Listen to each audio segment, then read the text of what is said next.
All right, so I'm going to make a new composition for this. And these are pretty much like self-contained things, okay? Our page transitions are typically something that would go on top of an already existing video. So we made those pretty big. Yes, ma'am.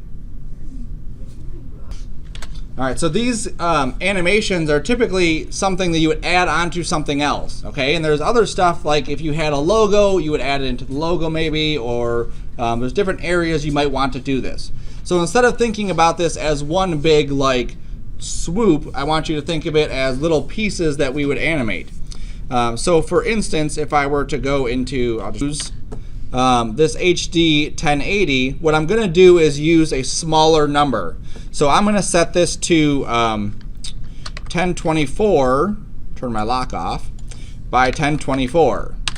Now just so you're aware of it too, because we're working in After Effects and everything is vector, the resolution isn't crazy important right now, okay? The biggest thing is that we have the proportions set up for what we want, and the resolution is just a matter of the size we're working at. If I wanted to make the items bigger, because it's all vector, I can just scale them up, and it'll automatically fit everything correctly. All right, so 1024 by 1024, same frame rate, 29, and then our duration for this, I'm going to do it at about 5 seconds, okay? And my background, I'm just going to set this to be black, all right? And I'll call this blip_01. All right, so I named it blip01, 1024 by 1024 pixels, or square pixels, 2997, and 500. All right? So you'll see this gives me a square representation. Let me change my, all right. So now I have this square thing. And what I'm going to do is I'm going to create, initially I'm just going to create something very simple, which is just a circle, okay? Now I'm going to animate the circle kind of expanding outward. So this is where I'm going to use these shape layers. And I'm going to go to the ellipse tool here. So I'm going to click on the ellipse tool. And I want to create a perfect circle right in the center of here. Do you remember how I get it to automatically create a perfect shape in the middle? Yep, we just double click right on the ellipse tool. Okay, and it creates that shape right at the center. Now if I used a 1920 by 1080 resolution, it would have made an oval, and obviously that wouldn't be a circle. All right, so with this shape here, what I can do is I'm going to I'm going to leave it just like that. I'm just going to animate it. So I'm going to hit S for scale. I'm going to set my scale to 0 and just animate it going up at about a second to 100. Okay, so that's all I've done. So this is pretty much review of what we've already done before, animating something just scaling up and getting bigger. Okay, so I set it at 0, I set it at 100, and so now this item is scaling up. So now I'm going to go in and adjust my graph. Oops. Need to make sure that I set this to easy ease. Click my graph, and I'm going to have it go this way.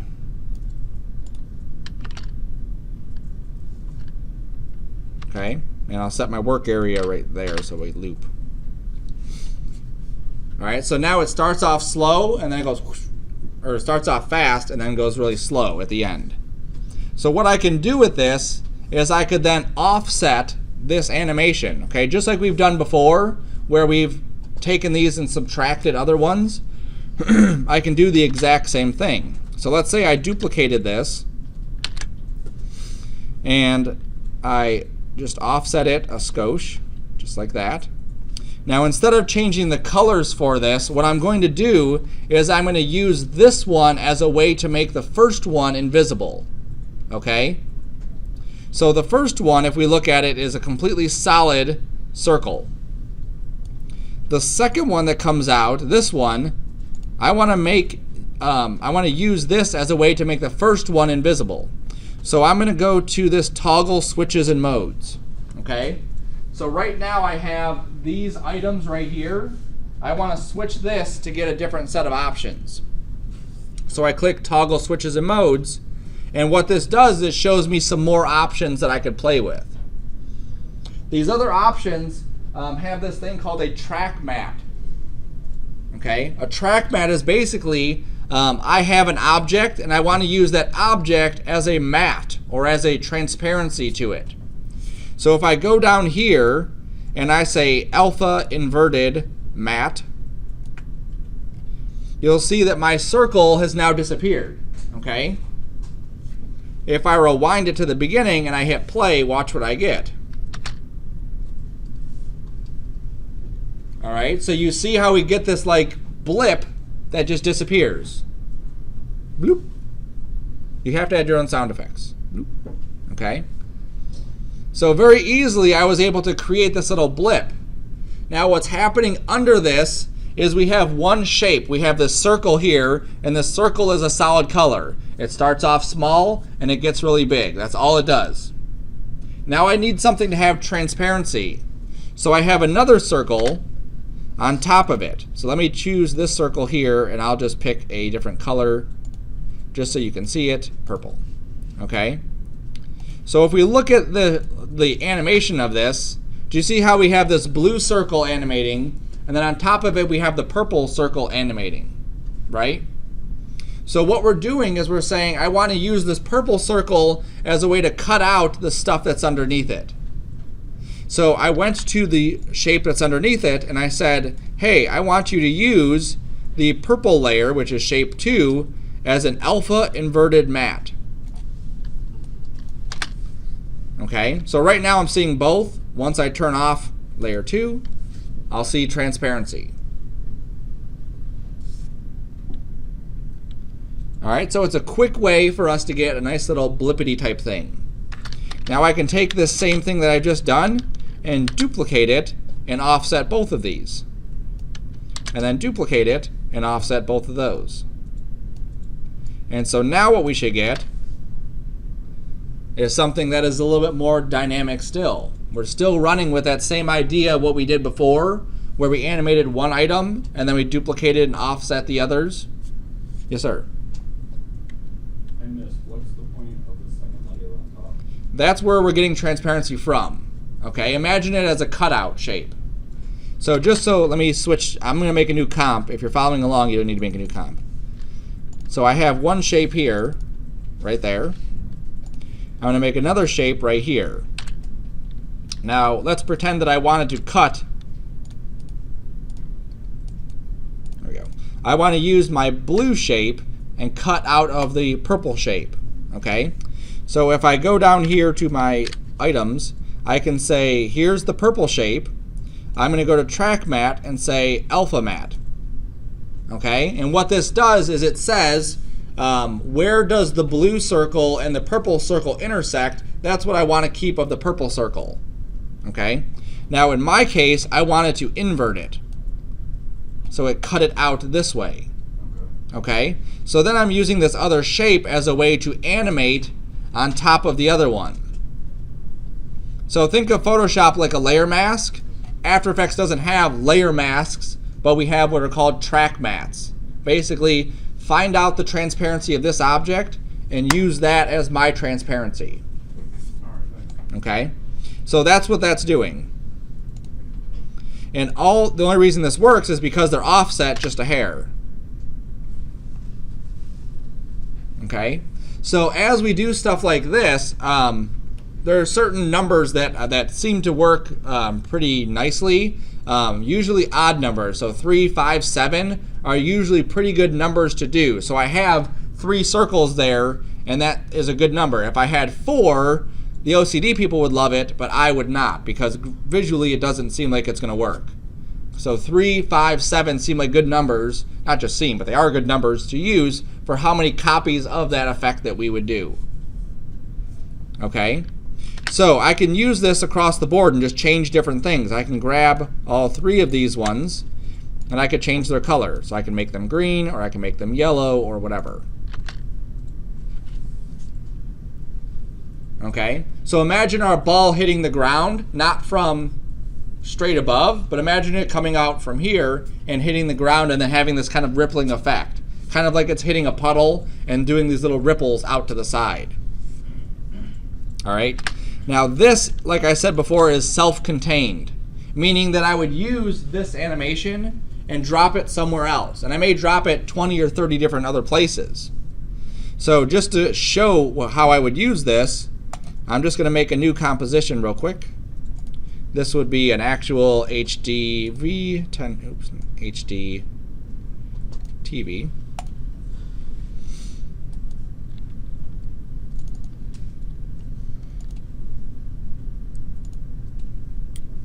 And I'm going to just resize this to, there we go. So I'm going to scale this thing up really big, and I'm going to shrink it down. Let's go to, let's say 20, okay? All right, so now we just have this ball just falling. That's all it is. Okay, and just like everything else, we could go through the graph editor and tweak how that falls.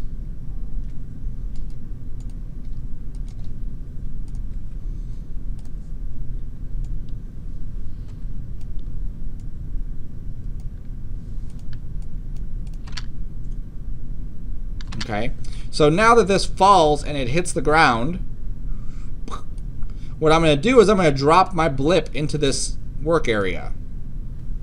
And then I'm just going to resize it. About there looks good. And then I'm going to offset it. Okay, so now watch what happens. The ball falls. And you see how it falls, and then we get this rippling kind of effect. I think I need to scale it up a little bit more and maybe just offset it back a little bit more. Okay, there we go. So now it has more of that effect that the ball is actually hitting and causing those ripples to happen. Now, just like everything else, I could duplicate these and just shift them over. And duplicate that and shift it over here. There. And offset it there. And then change all my colors. So these 3 layers here, oops.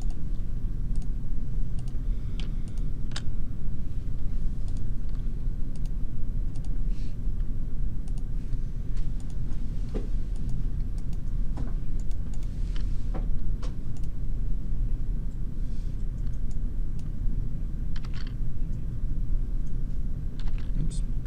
And these ones here should be underneath.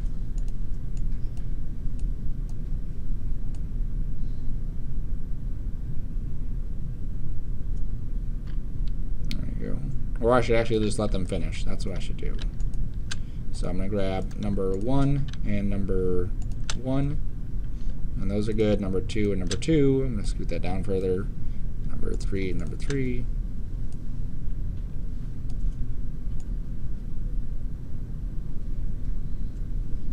There we go.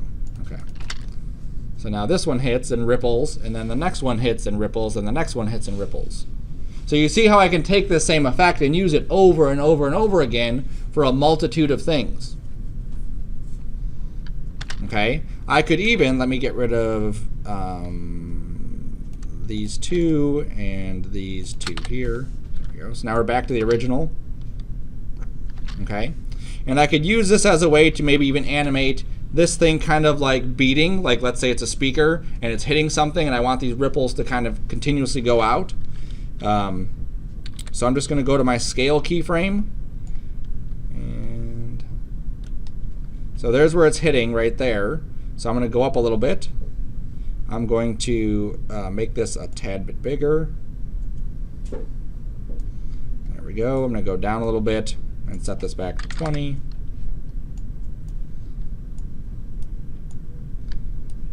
And then I'll change the color just so we can see a difference in these. So it's green now. Okay, so you see how it scales down, and then it kind of pulsed at the end. I'm going to copy that pulse and paste, paste, and paste. Okay, so it's pulsing. So it hits, and now it's pulsing. So every time it pulses, I could just duplicate that blip and then just offset it. Oops, and turn them on so we can see them.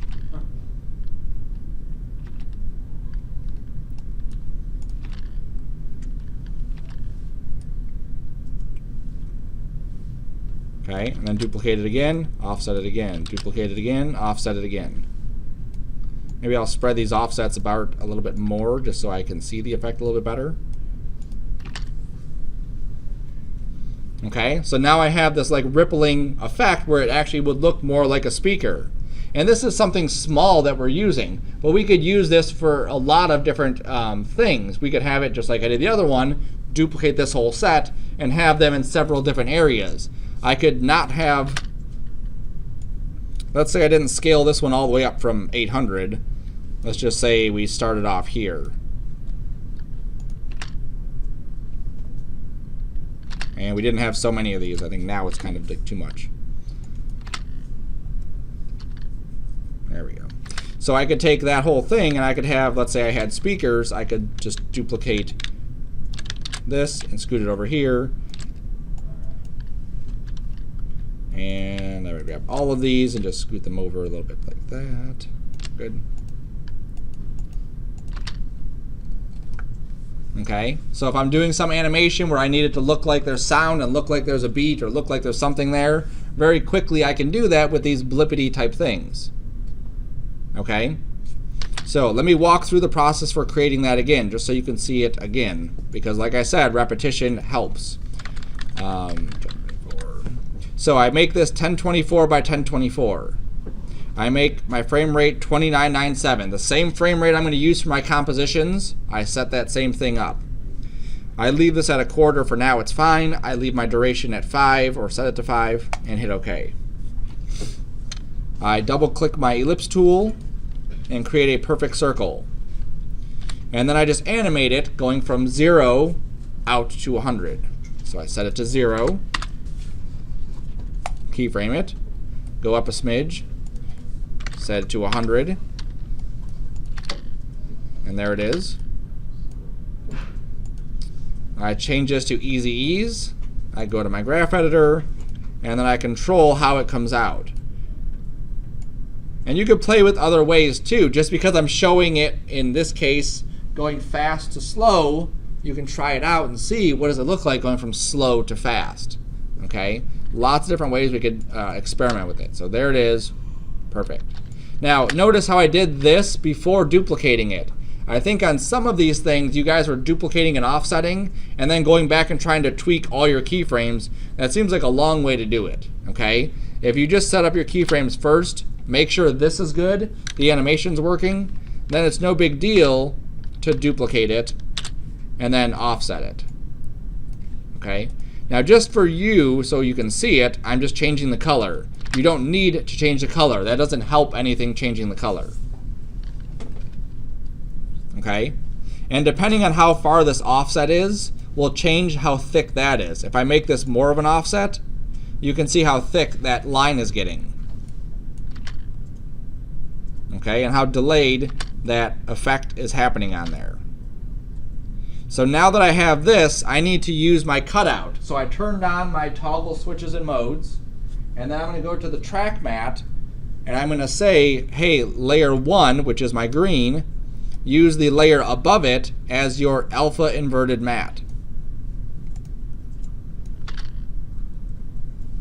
Okay? Now it's always the layer above it that becomes the mat. It's never the layer below it. So I couldn't take layer 2 and make the layer below it an alpha inverted mat.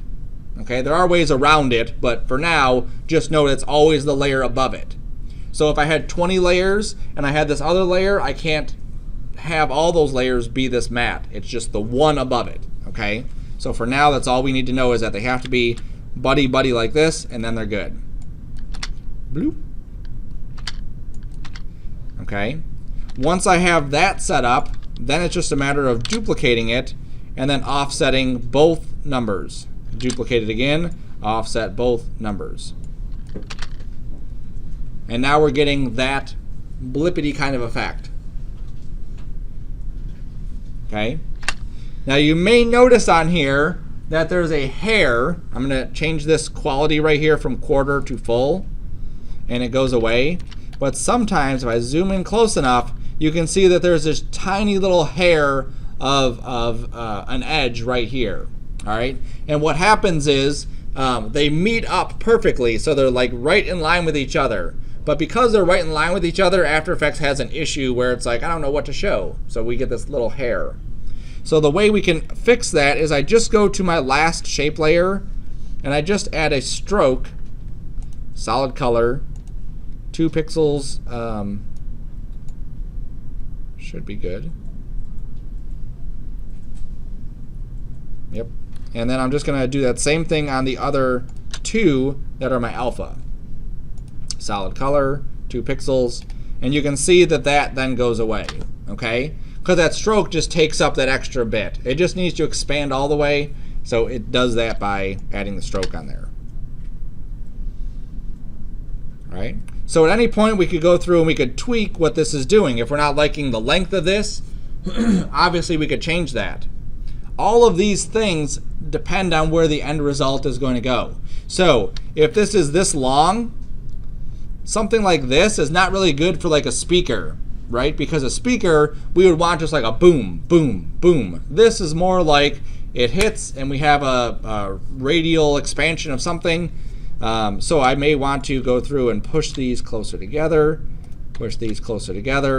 and then also grab the transparency ones and maybe push those closer together to the other one. Okay? These 2 are a little bit too far away. Get a little bit closer. And I'll set my work area right there. Okay, so now this is going a bit quicker, so something that I might want to use for a speaker. All right, now I could also take this into account and just turn these 2 off, and now I would have something that just goes once. Okay, so I may say, hey, for the speaker, I just want 1 ripple, and I'm just going to duplicate that ripple as I need that ripple to happen. So if a speaker is hitting and we're getting the bass or we're getting that vibration, I may do 1 of these each time, and that way it's a little bit simpler. Okay, so the cool thing about doing these is that not only, does it look cool just like that, but we could also take this and modify it. So I'm going to rename this Blips 02 just so we can see it. But I could take Blips 02 and I could duplicate it. So now I have Blips 03. And on Blips 03, I could turn these ones off. So now my Blips 03 actually becomes a single blip circle. And my Blips 02 would then become a triple blippy. Oops. It's a technical name, and I accidentally put 3 P's in there. Okay, so now we have the triple blippy because we have triple blips, and we can use that. And then I have the single blip, and we can use that. Okay, so we can use that same one that we've done, just turning layers off or turning layers on to do other stuff. All right, eventually you'll get to that spot. If you take the compositing and 2D animatics class, you're more or less building short animations, and in those short animations, and this is like not just like a person or an object, it's like a whole scene. So you're doing the background, you're doing items that are interactive.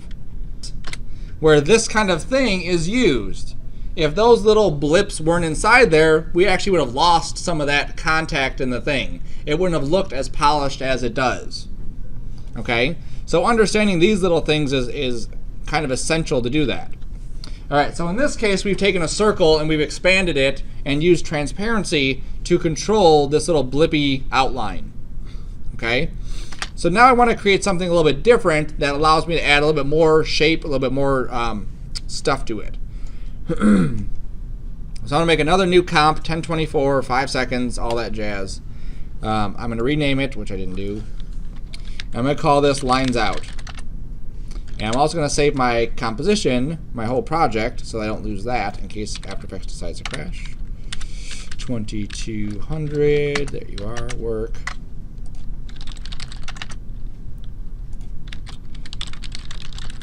There we go. All right. So in this one, we're not going to use the ellipse. I'm going to use a rectangle. Okay.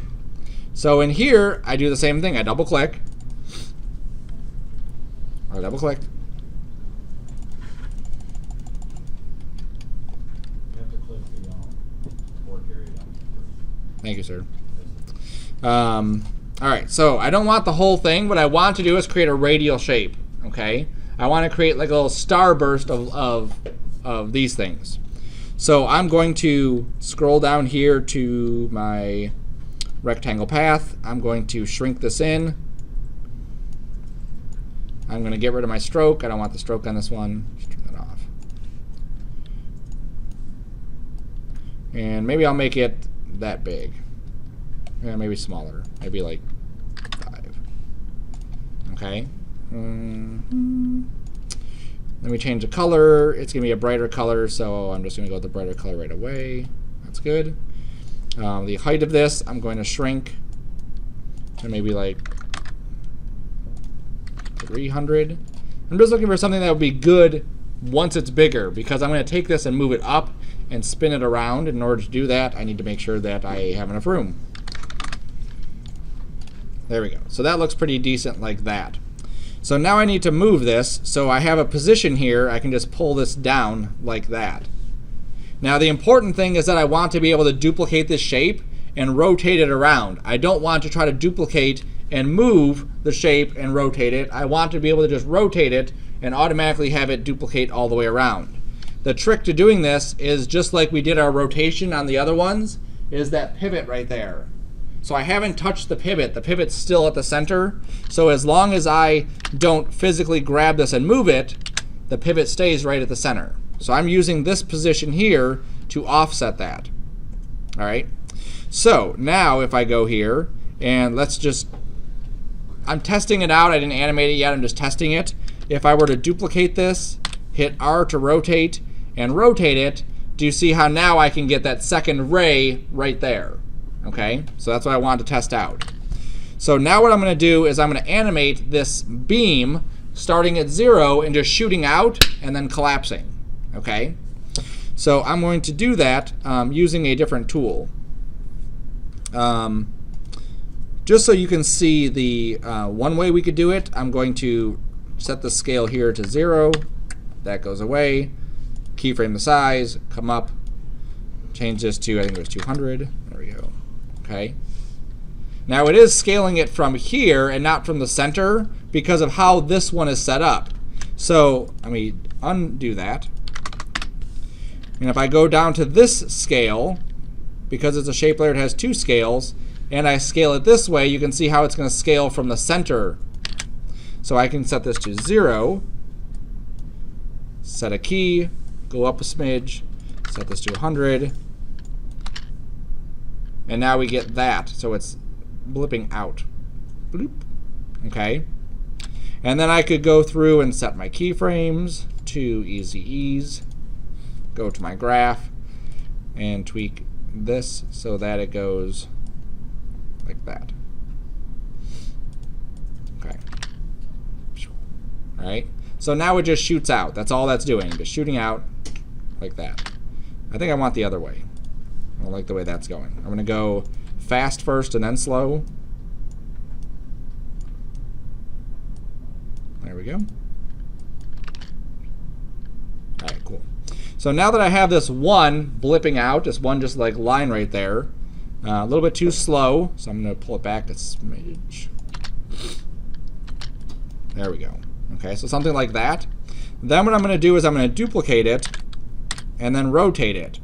Now, depending on how many degrees I rotate it is going to dictate how many of these things go around. Okay? So if I wanted 1, or if I wanted 4, okay, 1 up, 1 down, 1 left, and 1 right, how many degrees should I rotate one of these? 360 would go like that. 90. Watch. If I go here and I set this to 90, see how it goes right there.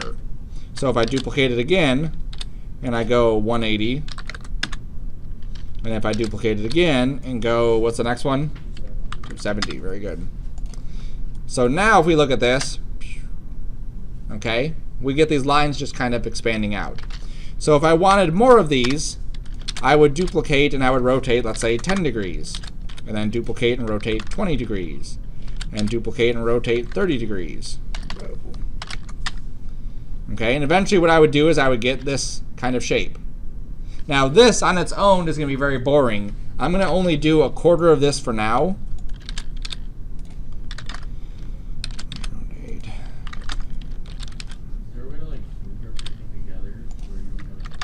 Yes, that would be the next step. I didn't want to cover that today. Next class I was going to go over it. But what we could do is pre-compose everything. So we could put that all in one composition and then duplicate it and rotate it around. All right, so there we go. So now there's my lines out like this, and they just go out to the side.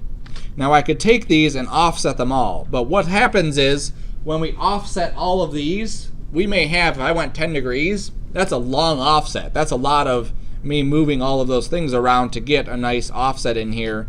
And then what happens if I want to change something? Okay, it's not terribly long. Look how long this is going to take. But this is only for 9 layers or 8 layers. Okay, if I had a whole bunch there, that would obviously take some time. But what if I wanted it to change? What if I want to change how fast they come out or how slow they come out or any of that? So what I'm going to do is I'm going to grab the bottom layer, shift click the top layer, and under animation they have this thing called keyframe assistant that allows us to sequence layers. And sequencing means take this layer and then step it off the next one, and then take the next layer and step that one off, then take the next layer and step that one off. So that's what this is going to do. So I'm going to say, yes, I want to sequence them, but I want to do a little bit of overlap, and I want there to be, this is 5 seconds long. So if I did a 5-second overlap, it would be exactly what we have here. Okay? Every one of these layers is overlapped 5 seconds. But if I set this to 4 seconds and 22 frames, you'll see that I now get a 7-second or 7-frame step. Okay? And right there I can tell that's too slow. So I'm going to hit undo. I'm going to go back to my animation, keyframe assistant, sequence layers, and instead of 422, 429, remember, is essentially the same thing as what we were dealing with before. That's what our composition setting is. So 27, that should be good. And then you can see how quickly I can grab all that and rotate it, or animate all of it. Now I could also go through this and duplicate this whole thing. Pull this up here just so they're all together, and then rotate all of this around. So that's another way that I could do that, and then just using this as a guide. That should be 180 right there. Nope, I'm missing one.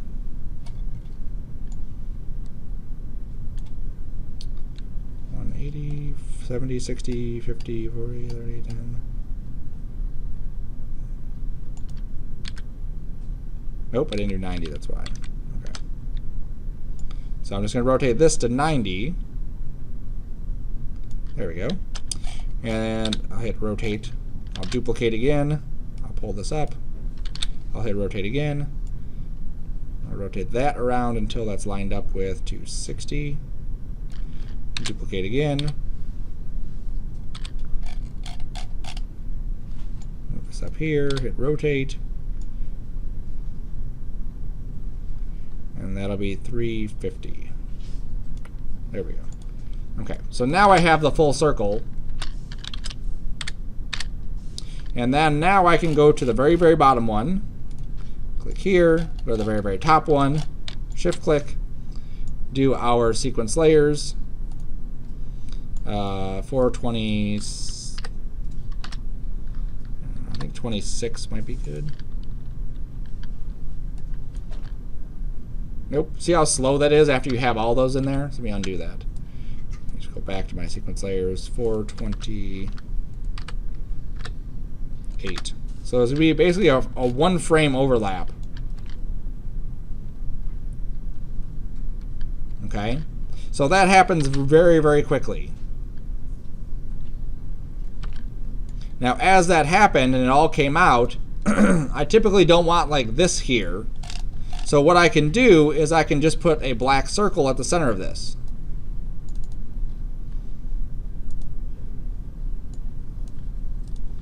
And I'm just going to scale it down until it's about there.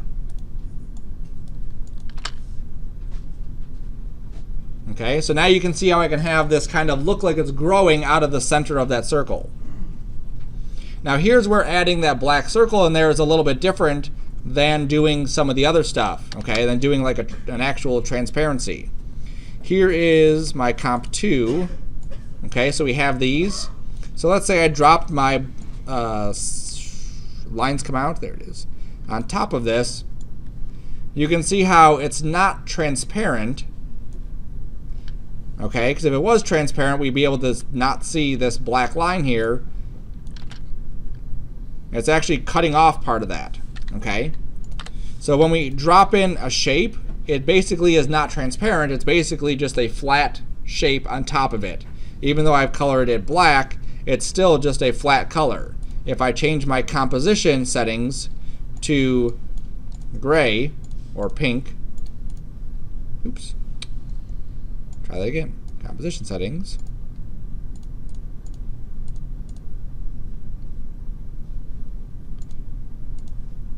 All right, I accidentally changed my settings. There we go.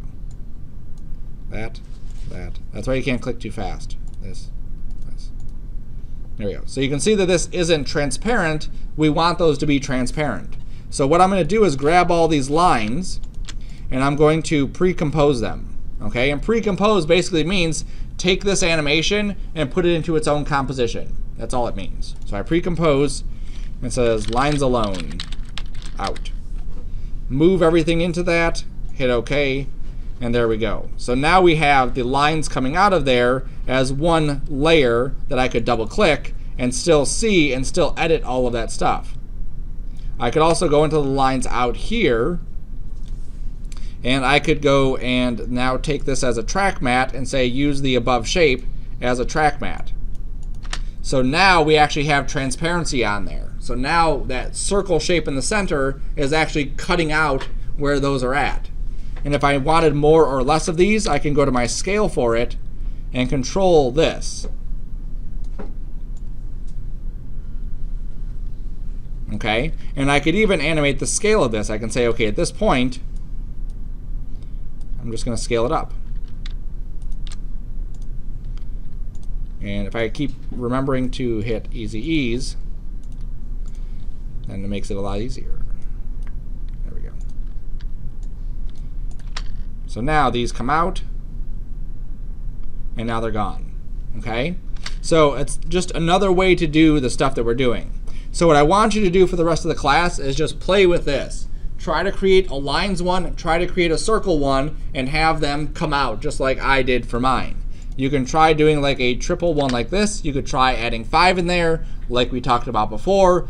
Don't go crazy with this. Don't add 7 trillion in there, all of different colors. We want to maintain that simplicity. Okay? So create at least 2 today in class. And next class, I'll go over some more tips of how we can enhance these and how we can add different types of animations to these kinds of things. And there's our lines out one. Okay? Any questions? Yes, ma'am. Oh, on yours. Okay. You got a question too? Yeah. Windows. Okay.